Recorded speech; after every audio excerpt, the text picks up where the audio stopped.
everyone. Ang gagawin natin ngayon ay Ford's Winter and Regression-Based Model. Ito yung gagamitin nating datasheet. Yan. Ayan, tapos naka-extended siya ng isang kasi ang goal natin dito ito forecast and extend 1 year ahead of to 105 the given sales data.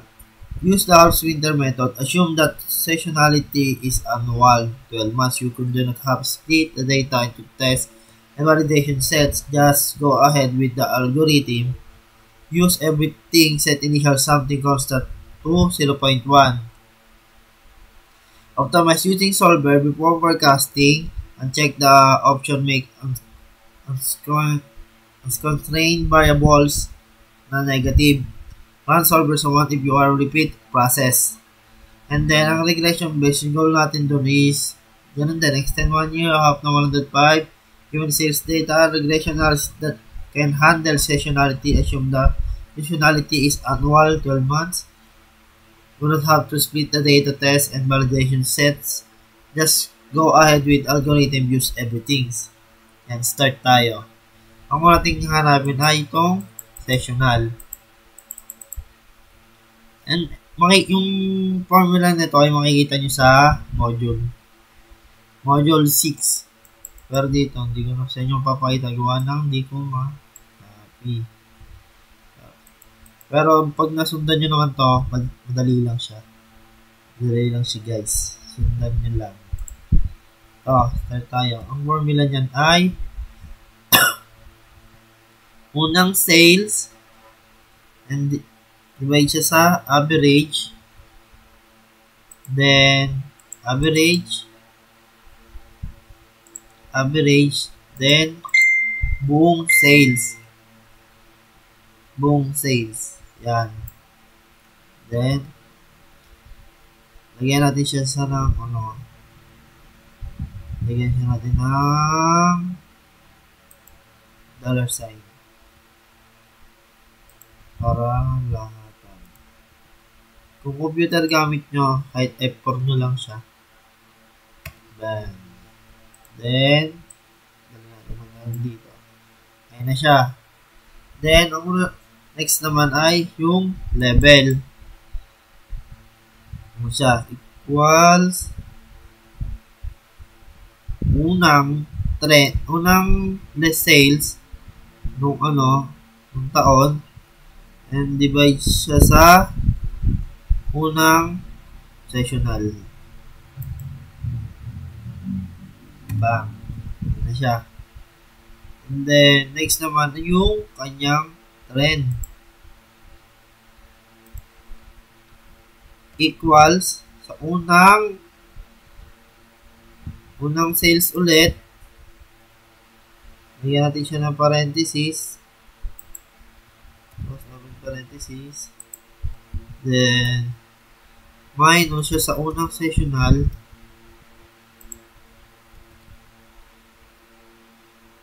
Divide sa yung minus 1 ng sales. Yan. Set 30 minus 1. Well, parenthesis natin siya. And then, over natin sa dulo ng seasonal. Yan. Parenthesis, enter. Yan. Next naman na yung kanyang seasonal. Equals dollar sign. Sabi, kahit kung dollar sign. Ito. Gamma. Lagyan natin siya niyang dollar sign para hindi tayo malipawali. Dollar sign times sa unang sales over sa unang trend, unang level, then plus parenthesis sa 1 minus gamma ulit, gamma, lagyan na natin siya ng dollar sign, $, parenthesis, and then times siya sa unang sessional. And then, enter. Ito, pwede na natin. Yan. Next naman, yung pangalawa naman. Dahil kanina to, kahit bawal natin siya lagyan ng dollar sign. Bawal natin siya diretso. May another siyang formula. Ito siya. Equals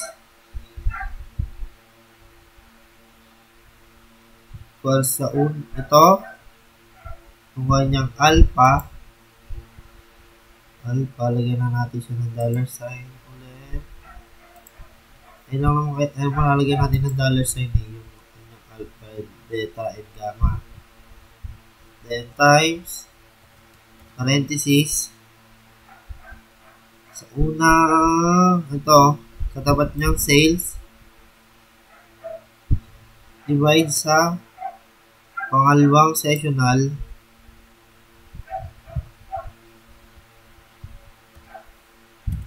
parenthesis, plus 1 minus, dun ulit, alpha, ayan yung dollar sign, alpha, parenthesis, times sa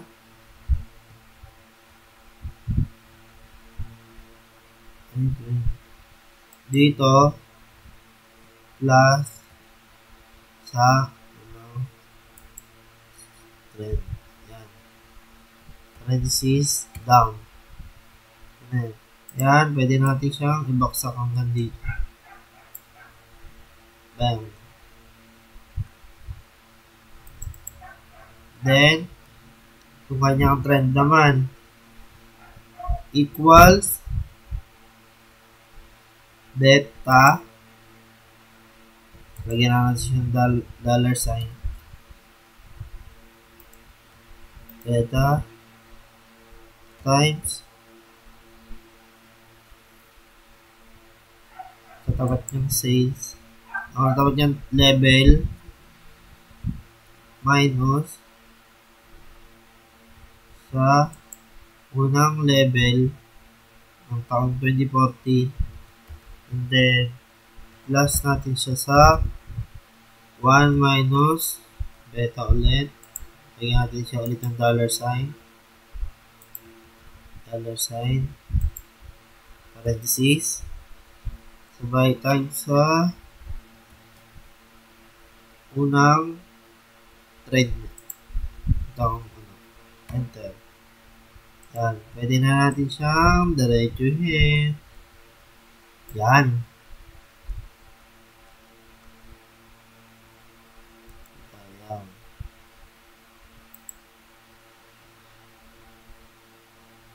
Ito, pwede natin siya diretsuhin.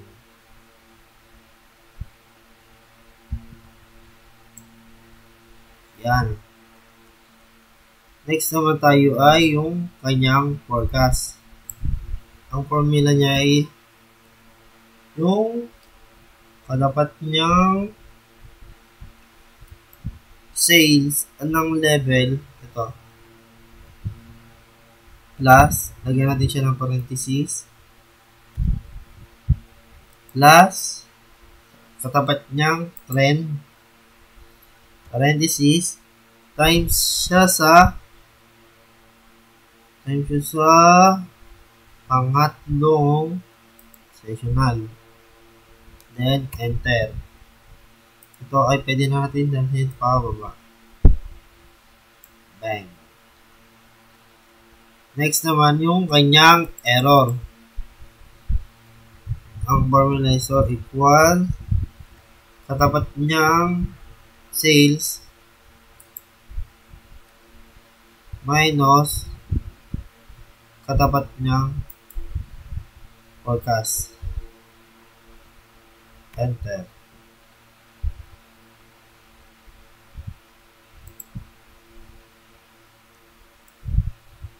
Then, baba lang natin hanggang dito. Then, 0 siya dahil wala to. Kasi may another siyang formula dyan. Ang formula niya dyan ay yung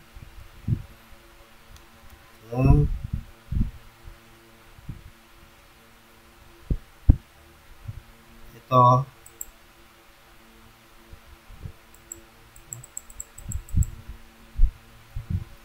equals ito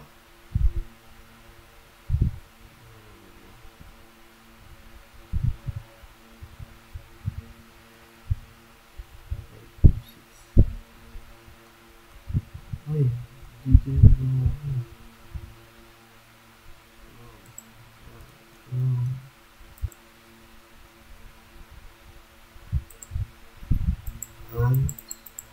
equals dito lagyan natin siya ng dollar sign. Lagyan natin siya ng dollar sign dito. Dollar sign dito. Then parenthesis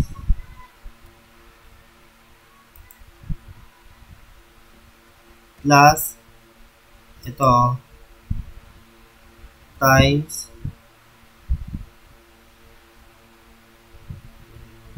tapos dito ito parenthesis times 89 ito dito sa ito yan then enter then yan nakita nyo pares siya kaya pag binaba mo yan pares yan din dito bang ayun o ayun o pares lang dito same lang siya yan ayun na tapos na siya then ang hanapin naman natin ay yung kanyang RMC equals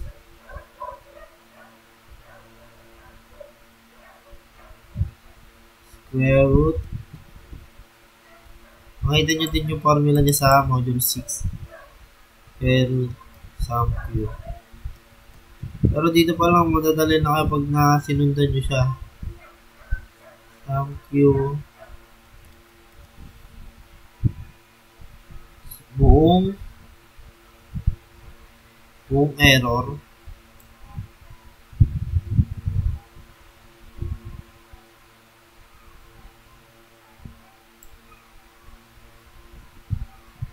error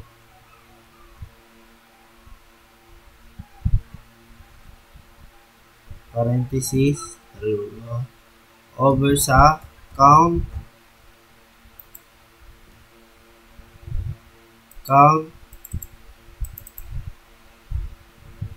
sa buong error ulit.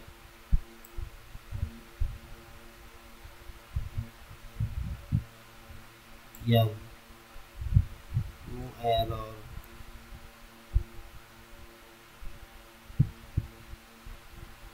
Then, parenthesis. Yan. Enter. Oh, wala.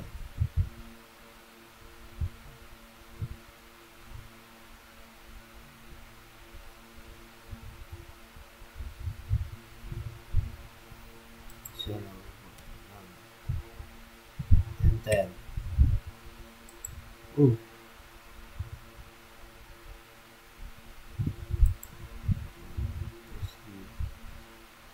Enter. Yan. Ayan na. Then, para mas bumaba pa siya, insert tayo ng data solver.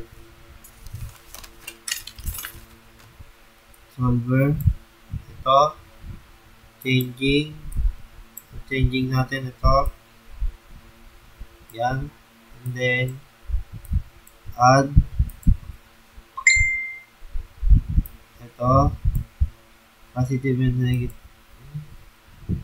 2. 1. Okay. Add pa tayo isa na ito less greater than equal to 0. Then, okay. Solve. Okay. Oh, mas lumaki. Try natin ito ng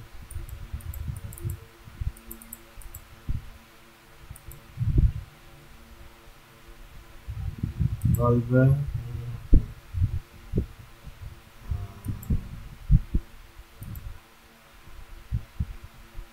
Try natin ng lahat to.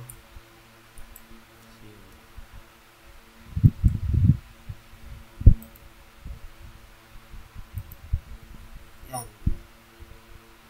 Pwede natin hindi na ito baguhin.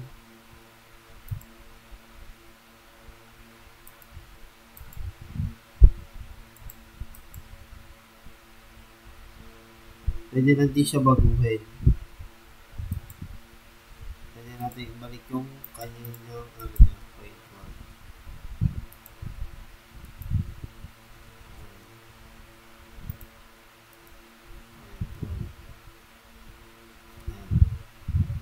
Pero solver na natin.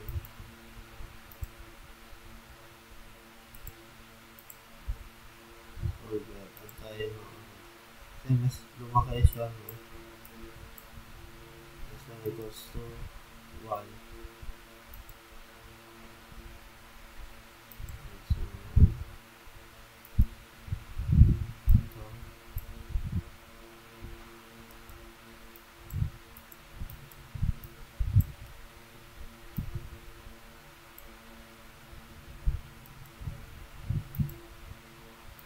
Sa 0.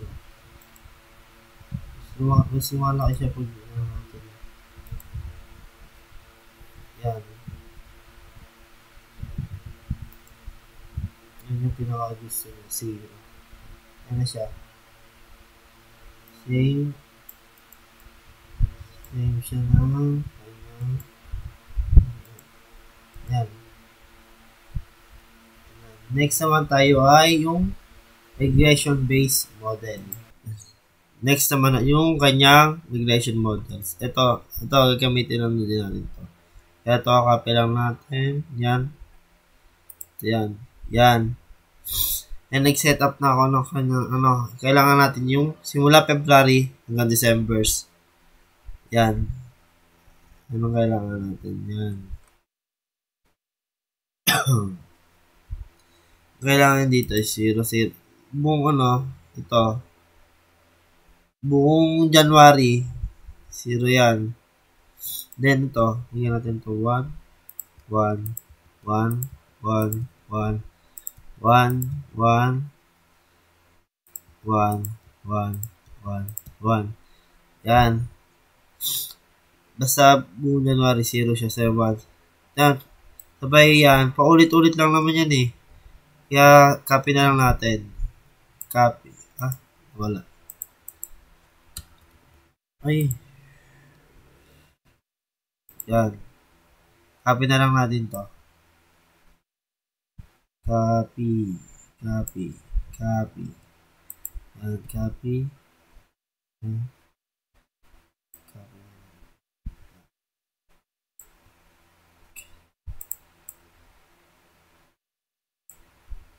Copy. Copy. Paste na lang natin siya. Paste. Paste. Paste. Paste. Paste. Paste. Yan. Itong sobra, delete na natin itong sobra. Yan. Yan. Sunod naman ay mag-ano naman tayo. Regression analysis tayo. Kailangan natin yung malaman yung kanyang ito lang, data analysis. So, may regression. Okay. Ang kailangan natin ang input niya ay yung kanyang sales. Sales. So, ang output niya ay yung ito. Yan ang kanyang output. Yan. Kanyang output. output hanggang dito. Bang. Sarad yan. Dito na lang natin siya lagay. Lagay na lang natin siya dito.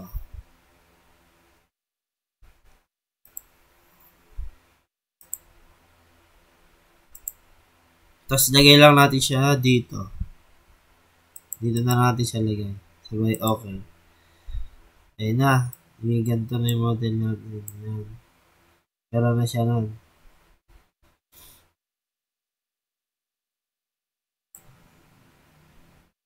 Sabay.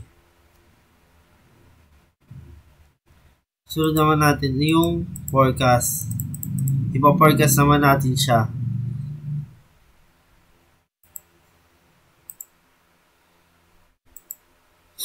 Yan, ito yung ating model. Ang kanyang model ay yung formula niya is yung y equals to beta sub 0 plus beta sub 1 plus beta sub 2 mm2 plus so on. Ito yon. Ang beta sub 0 niya is yung ito. Sunod, yung beta sub 1, ito. Tapos yan. Sunod na yan. Di, ano lang yan. Madali lang yan.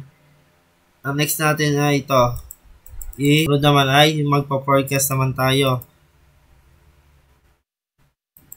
Simula na. Itong formula niya, yan. Coefficient. Plus. Lagyan natin ito ng ano. Dollar sign. Plus. To. Dollar sign. Times. Ito. Plus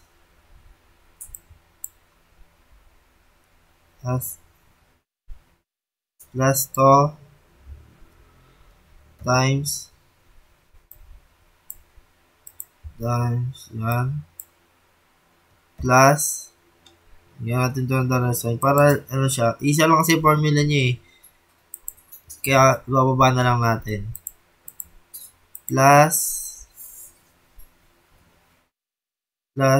to dollar sign times to sabay plus paulit-ulit lang siya guys hanggang pababa tas ito din yan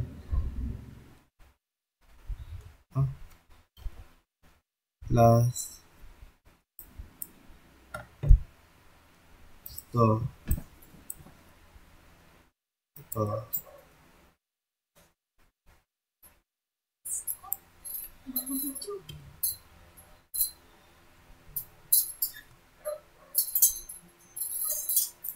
Place natin dito. Oops. Yan. Times. Plus. Ito. Times. Ito. Plus. Ito. Times. Ito. Plus. Ito. Times. Ito. Ang paulit-ulit lang siya. Plus. Bago matapos to. Ito.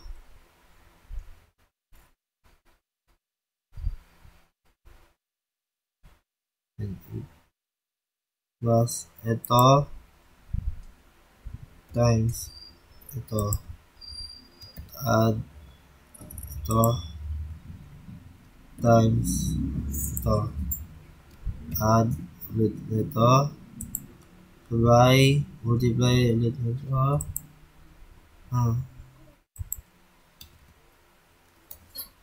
Ito. Sabay. Add.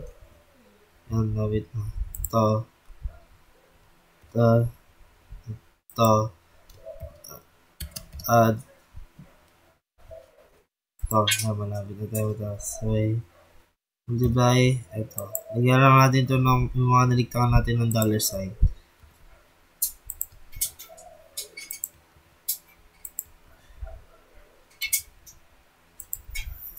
Yan, lagyan natin siya ng $sign.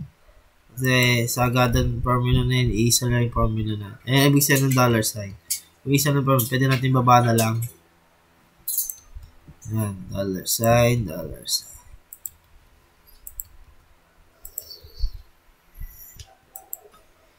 Yan. Sunod, enter na natin siya. Ito same. Sabay, bababa na lang natin hanggang dito. Bang. Yan.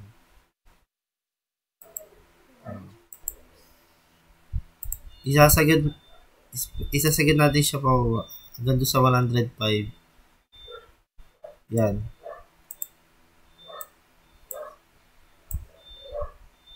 Dito ba? Dito niya ito. Yan. Hanggang sa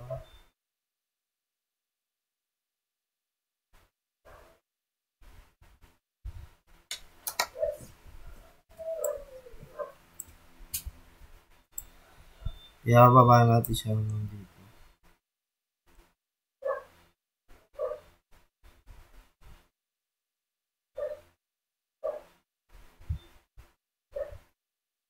Hanggang dito. Yan.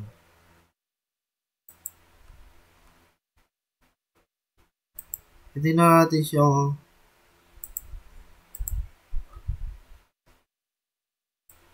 yan na.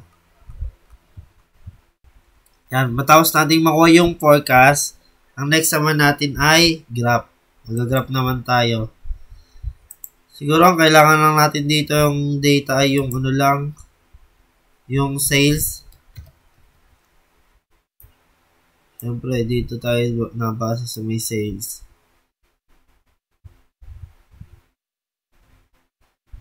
So, sales. And yung forecast. Forecast to. Ayan. Hanggang dito lang tayo sa yan. Okay. Ay. Edit.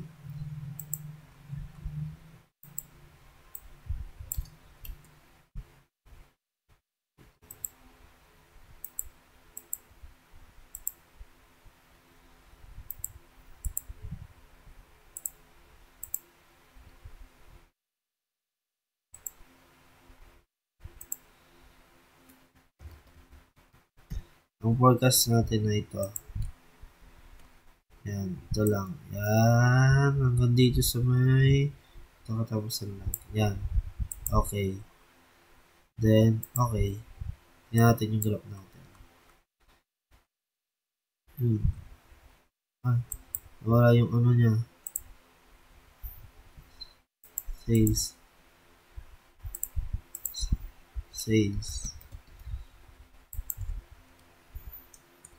Mali ata tayo. Sales. Relation model. Sales. And bang. Then, okay. Tingnan natin yung ating graph. Yan. Ayun na ang ating graph. Then, sana madami kayo natutunan. Pagawa natin ng Allswinter. Yan. Regression model.